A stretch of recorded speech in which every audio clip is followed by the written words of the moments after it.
नमस्कार किसान साथियों, स्वागत है आपके अपने सबसे विश्वसनीय और ज्ञानवर्धक चैनल टेक्निकल एग्रीकल्चर पर। किसान भाइयों, आज का यह एपिसोड केवल एक वीडियो नहीं है, बल्कि यह एक संपूर्ण प्रशिक्षण सत्र है। आज हम खेती के उस अध्याय को खोलने जा रहे हैं जो पिछले 50 सालों की रासायनिक चकाचौंध में कहीं खो गया था। आज हम बात करेंगे आपकी मिट्टी की असली ताकत के बारे में। हम बात करेंगे उस संजीवनी की जिसे अगर आपने सही तरीके से समझ लिया तो आप अपनी बंजर होती जमीन को फिर से सोना उगलने वाली जमीन बना सकते हैं। जी हां, आज का हमारा विषय है जीवामृत, और आज हम इसकी ऊपरी बातें नहीं करेंगे। आज हम इसके विज्ञान के महासागर में गोता लगाएंगे। अक्सर किसान भाई जीवामृत को केवल एक देसी घोल मान लेते हैं, लेकिन क्या आप जानते हैं कि एक ड्रम जीवामृत में इतने सूक्ष्म जीव होते हैं जितनी पूरी दुनिया की आबादी भी नहीं है? क्या आप जानते हैं कि जब यह घोल मिट्टी में जाता है तो 6 इंच नीचे अंधेरे में क्या हलचल होती है? आज हम इन सभी रहस्यों से पर्दा उठाएंगे। तो आप अपना काम निपटाकर चाय का प्याला लेकर आराम से बैठिए, क्योंकि अगले कुछ मिनट आपकी खेती के नजरिए को पूरी तरह बदलने वाले हैं। सबसे पहले हमें यह समझना होगा कि आखिर हमें जीवामृत की जरूरत क्यों पड़ी और हमारी मिट्टी बीमार क्यों है। देखिए, 1960 के दशक से पहले हमारे देश में रासायनिक खाद, यूरिया, डीएपी नहीं थे। फिर भी हमारे पूर्वज हजारों सालों से खेती कर रहे थे। तब मिट्टी को भोजन कौन देता था? जवाब है प्रकृति का अपना चक्र। जंगल में कोई खाद डालने नहीं जाता, फिर भी वहां के पेड़ सबसे स्वस्थ होते हैं, क्योंकि वहां की मिट्टी जिंदा है। हमारी मिट्टी भी कभी ऐसी ही थी, लेकिन हरित क्रांति के बाद हमने मिट्टी को एक नशा लगा दिया। हमने सोचा कि हम बोरी से खाद डालकर पौधे को बड़ा कर लेंगे। हमने यूरिया डाला, पौधे हरे हुए। हमें लगा हमने जंग जीत ली। लेकिन उस यूरिया और डीएपी ने धीरे धीरे हमारी मिट्टी के उन करोड़ों मित्रों को मार दिया जो प्राकृतिक रूप से खाद बनाते थे। केंचुए गायब हो गए, मित्र कीट मर गए और मिट्टी पत्थर जैसी सख्त हो गई। आज स्थिति यह है कि हम खाद की मात्रा हर साल बढ़ा रहे हैं, लेकिन उत्पादन नहीं बढ़ रहा। इसे लॉ ऑफ डिमिनिशिंग रिटर्न्स कहते हैं, यानी लागत ज्यादा, मुनाफा कम। जीवामृत इसी चक्र को तोड़ने का हथियार है। यह कोई खाद नहीं है, यह एक कल्चर है। यह उन खोए हुए जीवाणुओं को वापस बुलाने का निमंत्रण है। अब हम इस चर्चा को थोड़ा और गहरा करते हैं और जीवामृत के पीछे के माइक्रोबायोलॉजी यानी सूक्ष्म जीव विज्ञान को समझते हैं। वैज्ञानिक रूप से देखें तो हमारी और आपकी खेत की मिट्टी में दुनिया के सारे पोषक तत्व मौजूद हैं। Phosphorus, potash, zinc, sulphur, iron, सब कुछ हमारी मिट्टी में भरा पड़ा है। वैज्ञानिक रिसर्च बताती है कि हमारी मिट्टी में इतना पोटाश है कि हम अगले 100 सालों तक भी खेती करें तो वह खत्म नहीं होगा। लेकिन समस्या यह है कि यह सब अघुलनशील अवस्था में है, यानी यह फिक्स हो चुका है। जैसे आपके घर में गेहूं रखा है, लेकिन आप गेहूं नहीं खा सकते, आपको रोटी चाहिए। गेहूं को रोटी बनाने के लिए चक्की और रसोइयां चाहिए। मिट्टी में वो रसोइयां कौन है? वो हैं बैक्टीरिया, जैसे फॉस्फेट सॉल्युबिलाइजिंग बैक्टीरिया पीएसबी, जो पत्थर बने फास्फोरस को घोलकर पौधे को पिलाते हैं। जैसे एजोटोबैक्टर, जो हवा से नाइट्रोजन खींचकर जड़ों में जमा करते हैं। रसायनों ने इन रसोइयों को मार दिया है। जीवामृत का काम है इन रसोइयों की फौज तैयार करना और उन्हें खेत में वापस भेजना। जब हम जीवामृत बनाते हैं तो हम ड्रम के अंदर इन बैक्टीरिया का प्रजनन करवाते हैं, उनकी संख्या बढ़ाते हैं और फिर उन्हें खेत में छोड़ देते हैं। आइए अब एक एक करके उन 5 महाशक्तिशाली सामग्रियों के बारे में विस्तार से बात करते हैं जिनसे जीवामृत बनता है। हम सिर्फ सामग्री का नाम नहीं लेंगे, बल्कि यह जानेंगे कि विज्ञान की दृष्टि से वही सामग्री क्यों चुनी गई। सबसे पहली और सबसे मुख्य सामग्री है देसी गाय का गोबर। यहां बहुत से किसान पूछते हैं कि क्या भैंस का गोबर चलेगा, क्या जर्सी या होल्स्टिन गाय का गोबर चलेगा? इसका सीधा और वैज्ञानिक जवाब है नहीं। क्यों? क्योंकि वैज्ञानिकों ने जब देसी गाय के गोबर की जांच की तो पाया कि देसी गाय की आंत, जिसे हम गट कहते हैं, उसमें एक विशेष प्रकार की ब्रह्मांडीय ऊर्जा और सूक्ष्म जीवों का वास है। देसी गाय के 1 ग्राम ताजे गोबर में 300 से 500 करोड़ लाभकारी जीवाणु होते हैं, जबकि जर्सी या भैंस के गोबर में मिथेनोजेन बैक्टीरिया ज्यादा होते हैं जो गर्मी और गैस पैदा करते हैं, और लाभकारी जीवाणु बहुत कम होते हैं। देसी गाय के गोबर में लिग्निन, सेलुलोज और ऐसे एंजाइम्स होते हैं जो मिट्टी को भुरभुरा बनाने में मदद करते हैं। और ध्यान रहे, गोबर जितना ताजा होगा परिणाम उतना ही चमत्कारिक होगा, क्योंकि जैसे जैसे गोबर सूखता है उसके अंदर के बैक्टीरिया सुप्त अवस्था में चले जाते हैं या मर जाते हैं। इसीलिए कोशिश करें कि गोबर उसी दिन का हो। दूसरी सामग्री है गोमूत्र। गोमूत्र खेती के लिए अमृत क्यों है? इसके 2 बड़े कारण हैं। पहला, यह दुनिया का सबसे बेहतरीन प्राकृतिक एंटी फंगल और एंटी वायरल है। जब हम जीवामृत डालते हैं तो गोमूत्र मिट्टी में मौजूद हानिकारक फफूंद जैसे जड़ गलन वाली फफूंद को दबा देता है। दूसरा कारण, गोमूत्र में यूरिया से कहीं ज्यादा शक्तिशाली और सुपाच्य नाइट्रोजन होता है। इसके अलावा इसमें यूरिक एसिड, खनिज लवण और कई तरह के हार्मोन्स होते हैं जो पौधे की वृद्धि को तुरंत शुरू कर देते हैं। गोमूत्र आप कितना भी पुराना ले सकते हैं, यह कभी खराब नहीं होता, बल्कि जितना पुराना होता है उतना ही तेज असर करता है। तीसरी सामग्री जो इस पूरी प्रक्रिया का इंजन है वो है गुड़। अक्सर लोग सोचते हैं कि गुड़ सिर्फ मिठास के लिए है। नहीं दोस्तों, यहां गुड़ का काम बहुत ही टेक्निकल है। देखिए, बैक्टीरिया को अपनी जनसंख्या बढ़ाने के लिए यानी प्रजनन, रिप्रोडक्शन करने के लिए ऊर्जा की जरूरत होती है, और बैक्टीरिया का सबसे पसंदीदा भोजन है कार्बन। गुड़ गन्ने का सबसे शुद्ध रूप है और यह कार्बोहाइड्रेट और कार्बन का भंडार है। जैसे ही हम ड्रम में गुड़ डालते हैं, बैक्टीरिया उस पर टूट पड़ते हैं, उन्हें भोजन मिलता है और वे 1 से 2, 2 से 4 और 4 से 8 होने लगते हैं। यह प्रक्रिया इतनी तेज होती है कि 48 घंटों में उनकी संख्या अरबों खरबों में पहुंच जाती है। अगर गुड़ नहीं है तो आप गन्ने का रस, मीठे फलों का गूदा या खजूर का गुड़ भी ले सकते हैं, लेकिन चीनी का प्रयोग कभी न करें, क्योंकि चीनी में सल्फर होता है जो बैक्टीरिया को मार सकता है। चौथी सामग्री है बेसन या किसी भी दाल का आटा। यह बैक्टीरिया का प्रोटीन सप्लीमेंट है। अब आप सोचेंगे, बैक्टीरिया को प्रोटीन क्यों चाहिए? देखिए, हर जीव का शरीर कोशिकाओं यानी सेल्स से बना होता है, और नई कोशिका बनाने के लिए प्रोटीन सबसे जरूरी तत्व है। हमने गुड़ से उन्हें ऊर्जा तो दे दी, लेकिन शरीर बढ़ाने के लिए प्रोटीन हमें बेसन से मिलता है। जब बैक्टीरिया को गुड़, ऊर्जा और बेसन, प्रोटीन दोनों मिलते हैं तो उनकी सेल डिवीजन की रफ्तार कई गुना बढ़ जाती है। आप चने का बेसन, उड़द, मूंग या अरहर का आटा ले सकते हैं। बस एक सावधानी रखनी है, सोयाबीन या मूंगफली का आटा नहीं लेना है। क्यों? क्योंकि इनमें तेल, ऑयल की मात्रा बहुत ज्यादा होती है।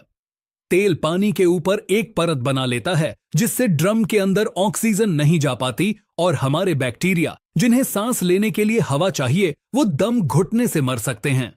इसलिए हमेशा बिना तेल वाली दालों का आटा ही लें। पांचवी और सबसे रहस्यमयी सामग्री सजीव मिट्टी। यह जीवामृत की जान है। हमें किसी बड़े बरगद, पीपल के पेड़ के नीचे की या किसी घने जंगल की या फिर खेत की मेड़ की ऐसी मिट्टी चाहिए जहां कभी कोई रासायनिक खाद या दवा न डाली गई हो। इसे हम विज्ञान की भाषा में इनोकुलम या मदर कल्चर कहते हैं। उस एक मुट्ठी मिट्टी में वो प्राचीन, ताकतवर और स्थानीय जीवाणु मौजूद हैं जो सदियों से प्रकृति ने सहेज कर रखे हैं। जब हम उस मिट्टी को ड्रम में डालते हैं तो हम उन शक्तिशाली जीवाणुओं को एक अनुकूल वातावरण, होटल जैसा माहौल दे रहे हैं जहां वे अपनी सेना बढ़ा सकें। यह दही जमाने के लिए जामन का काम करती है।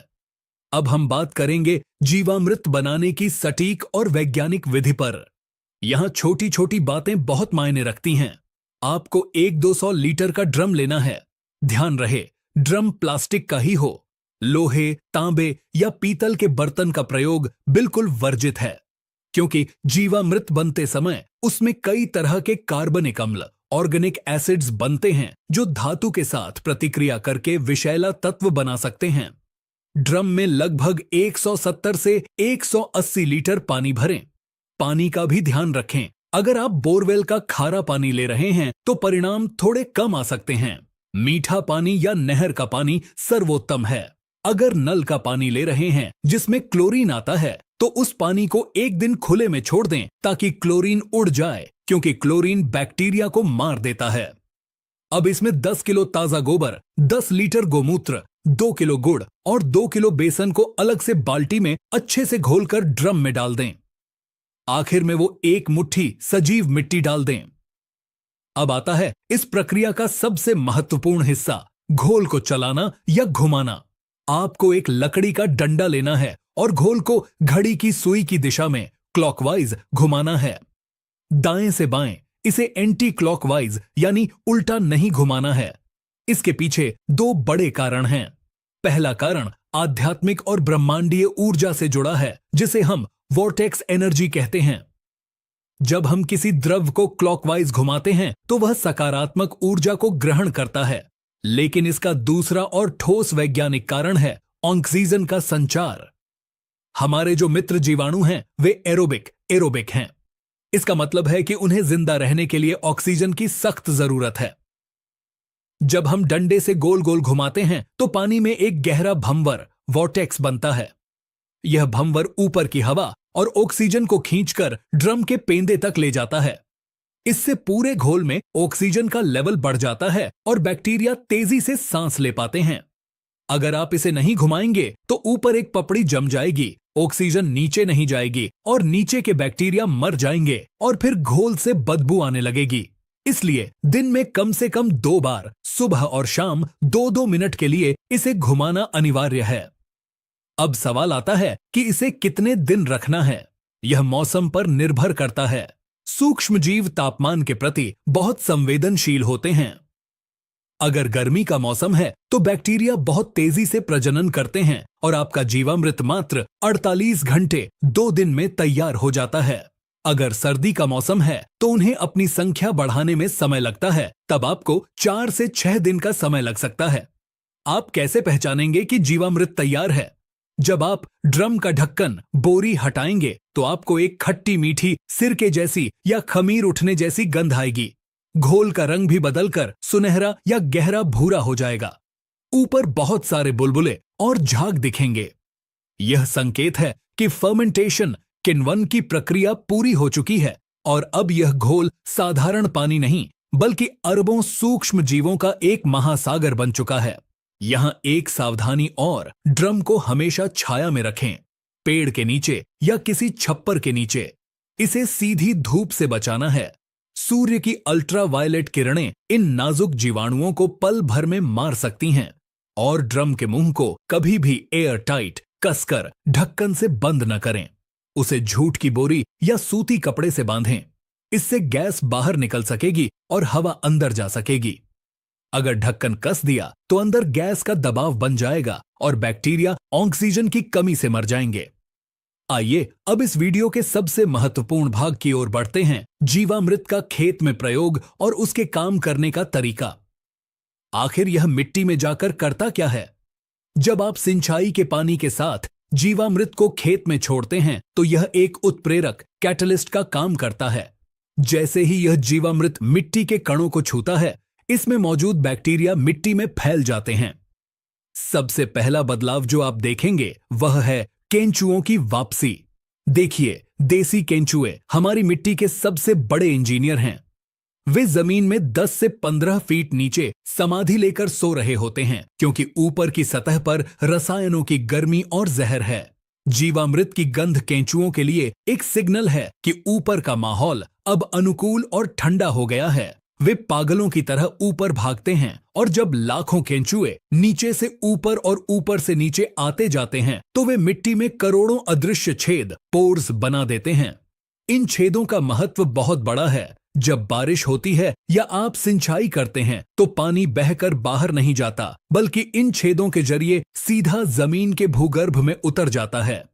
इससे आपका वाटर लेवल सुधरता है और सबसे बड़ी बात, इन छेदों के कारण पौधों की जड़ों तक भरपूर हवा पहुंचती है। विज्ञान कहता है कि पौधे की जड़ को 50% पानी और 50% हवा चाहिए। इसे वाफसा स्थिति कहते हैं। रासायनिक खेती में मिट्टी इतनी सख्त हो जाती है कि हवा जड़ों तक नहीं पहुंच पाती, जिससे जड़ें गलने लगती हैं। जीवामृत मिट्टी को इतना भुरभुरा बना देता है कि आप हाथ से ही मिट्टी खोद सकते हैं। जड़ों का विकास, रूट डेवलपमेंट, सामान्य से 3 गुना ज्यादा होता है और जड़ें जितनी गहरी होंगी, पौधा उतना ही आंधी तूफान में स्थिर रहेगा और पोषक तत्व उठा पाएगा। दूसरा बड़ा काम जीवामृत करता है ह्यूमस का निर्माण। जीवामृत मिट्टी में पड़े फसल अवशेषों, सूखी पत्तियों और जड़ों को बहुत तेजी से गलाता है। रासायनिक खेती में जो पराली या अवशेष सड़ने में 6 महीने लेते हैं, जीवामृत के बैक्टीरिया उसे 1 महीने में काला सोना यानी ह्यूमस बना देते हैं। ह्यूमस मिट्टी की वो काली शक्ति है जो पानी को सोख कर रखती है। जिस खेत में ह्यूमस अच्छा है, वहां अगर आप 20 दिन भी पानी न दें तो भी फसल सूखेगी नहीं, क्योंकि ह्यूमस ने नमी को पकड़ रखा है। तीसरा काम है रोग प्रतिरोधक क्षमता। जीवामृत में ट्राइकोडर्मा और स्यूडोमोनास जैसे मित्र फफूंद अपने आप पनपते हैं। ये खेत के चौकीदार हैं। जब ये खेत में फैल जाते हैं तो ये हानिकारक फफूंद को जगह ही नहीं देते। इसे स्पेस कंपटीशन कहते हैं। जब खेत में अच्छे बैक्टीरिया भरे होंगे तो बुरे बैक्टीरिया के लिए जगह ही नहीं बचेगी। इससे उकठा, जड़ गलन, कॉलर रॉट जैसी बीमारियों का खर्चा अपने आप बच जाता है। अब बात करते हैं प्रयोग विधि की। इसे देना कैसे है? अगर आप फ्लड इरिगेशन, खुला पानी देते हैं तो सबसे आसान तरीका है कि मुख्य नाली, मेन कैनल पर ड्रम रख दें और उसमें एक टोटी लगा दें। टोटी को इतना खोलें कि जब तक आपके 1 एकड़ खेत में पानी चले तब तक वह 200 लीटर का ड्रम धीरे धीरे खाली होता रहे। यह सबसे बेहतरीन तरीका है, क्योंकि पानी के साथ जीवामृत खेत के कोने कोने तक पहुंच जाता है। अगर आपके पास ड्रिप इरिगेशन, टपक सिंचाई है तो थोड़ी सावधानी जरूरी है। जीवामृत को ड्रम से निकालने के बाद उसे कम से कम 2-3 बार बारीक कपड़े से छानना होगा, नहीं तो गोबर या बेसन के कण ड्रिप के फिल्टर या नोजल को जाम कर सकते हैं।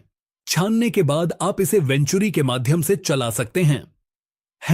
लेकिन एक सुझाव यह है कि छानने के बाद जो ठोस कचरा बचता है उसे फेंके नहीं, उसे खेत में किसी पेड़ की जड़ में डाल दें, वह भी शुद्ध खाद है। स्प्रे के रूप में प्रयोग। जीवामृत का स्प्रे फसलों के लिए एक टॉनिक का काम करता है। जब फसल 20 से 25 दिन की हो जाए तब आप पहला स्प्रे कर सकते हैं। इसके लिए आपको 100 लीटर पानी में 5 से 10 लीटर छना हुआ जीवामृत मिलाना है, यानी 15 लीटर की टंकी में लगभग 1 से 1.5 लीटर जीवामृत। यह स्प्रे पत्तों पर क्लोरोफिल बढ़ाता है। आप देखेंगे कि स्प्रे के 24 घंटे बाद ही पत्तों का आकार चौड़ा होने लगा है और गहरा हरा रंग आ गया है।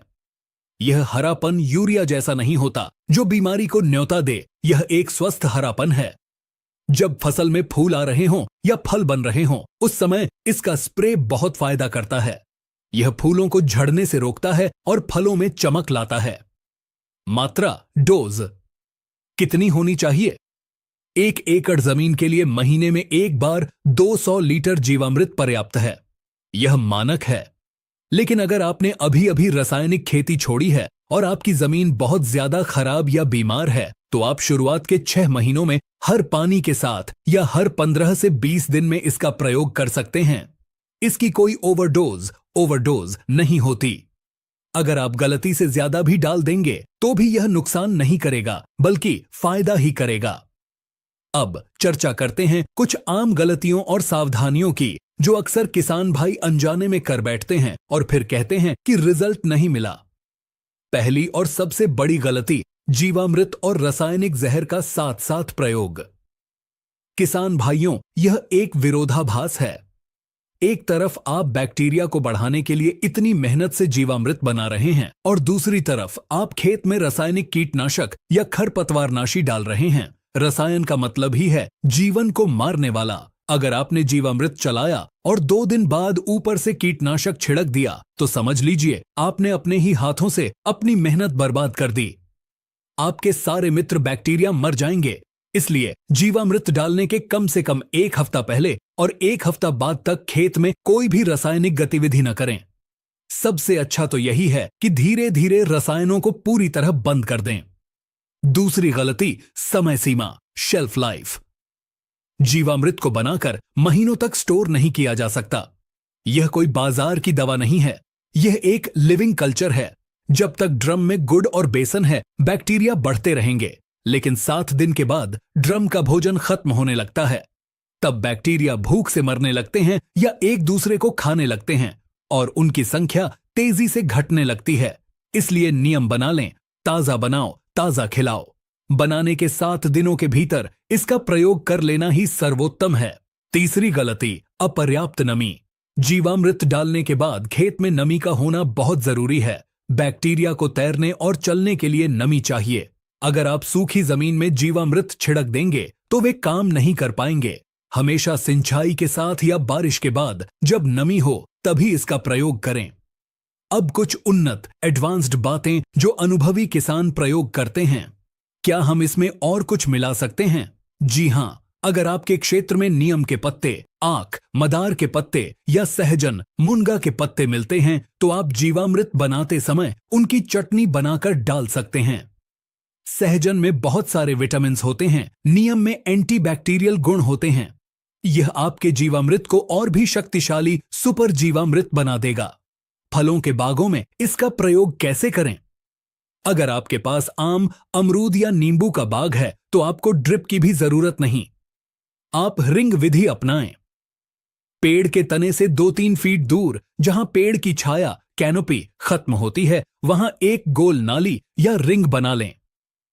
क्योंकि पेड़ की भोजन उठाने वाली जड़ें, फीडर रूट्स वहीं होती हैं।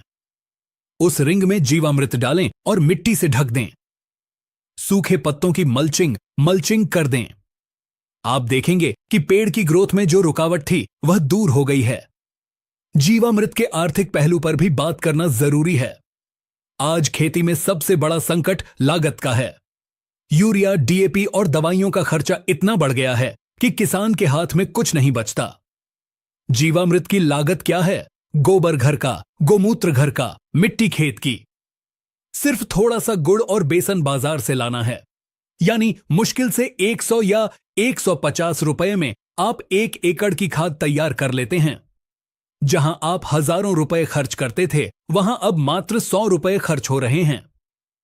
अगर उत्पादन थोड़ा कम भी हुआ, जो कि नहीं होता, तो भी लागत कम होने से आपका शुद्ध मुनाफा बढ़ जाता है। और अंत में मैं एक बात बहुत जिम्मेदारी से कहना चाहता हूं, जीवामृत कोई जादू की छड़ी नहीं है कि आज डाला और कल जंगल खड़ा हो गया। यह एक तपस्या है। जब कोई मरीज आईसीयू से निकलता है तो वह तुरंत दौड़ने नहीं लगता, उसे ठीक होने में समय लगता है। आपकी मिट्टी भी आईसीयू में है, रसायनों की वजह से। जब आप जीवामृत शुरू करेंगे तो हो सकता है पहले साल आपको थोड़ा कम उत्पादन मिले या फसल देखने में उतनी हरी भरी न लगे जितनी यूरिया से लगती थी। लेकिन घबराएं नहीं, धैर्य रखें। यह मिट्टी अपनी आदत बदल रही है। पहले साल मिट्टी खुद को ठीक करेगी, दूसरे साल से आपको परिणाम दिखने लगेंगे और तीसरे साल में आपकी मिट्टी इतनी उपजाऊ हो जाएगी कि आपको बाहर से कुछ भी डालने की जरूरत नहीं पड़ेगी। आपकी फसल में बीमारी नहीं आएगी, दाने का वजन बढ़ेगा, चमक बढ़ेगी और सबसे बड़ी बात, उस अनाज का स्वाद बदल जाएगा। जो गेहूं या चावल जीवामृत से पैदा होगा, उसकी रोटी का स्वाद ही अलग होगा, उसकी शेल्फ लाइफ ज्यादा होगी। बाजार में भी अब ऐसे रसायन मुक्त अनाज की मांग बढ़ रही है और भाव भी अच्छा मिल रहा है। तो किसान भाइयों, यह थी जीवामृत की पूरी A to Z कहानी। हमने कोशिश की है कि विज्ञान के हर पहलू को छू सकें। यह केवल खेती का तरीका नहीं, बल्कि प्रकृति के साथ जीने का तरीका है। यह हमें सिखाता है कि हम प्रकृति के मालिक नहीं, बल्कि सेवक हैं। जब हम मिट्टी का ख्याल रखते हैं तो मिट्टी हमारा ख्याल रखती है। हमें उम्मीद है कि इस विस्तृत जानकारी ने आपके मन के सारे भ्रम, सारे सवाल दूर कर दिए होंगे। आप कल से ही, बल्कि आज से ही इसकी तैयारी शुरू करें। अपने लिए न सही, अपनी आने वाली पीढ़ियों के लिए एक स्वस्थ और जहर मुक्त जमीन छोड़कर जाएं। अगर अब भी आपके मन में कोई सवाल रह गया है, किसी विशेष फसल पर आप जानकारी चाहते हैं, तो नीचे कमेंट बॉक्स आपका इंतजार कर रहा है। हमें बहुत खुशी होगी आपकी मदद करके। इस वीडियो को, इस जानकारी को अपने तक सीमित न रखें। इसे हर उस किसान तक पहुंचाएं जो खेती में संघर्ष कर रहा है। हम फेसबुक पर भी है, वहां भी अच्छी जानकारी डालते हैं, तो वहां भी हमें फॉलो करें।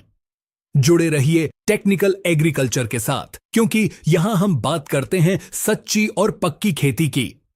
अपना और अपनी फसलों का ख्याल रखें। मिलते हैं बहुत जल्द एक और बेहतरीन विषय के साथ। तब तक के लिए नमस्कार। जय हिंद, जय किसान।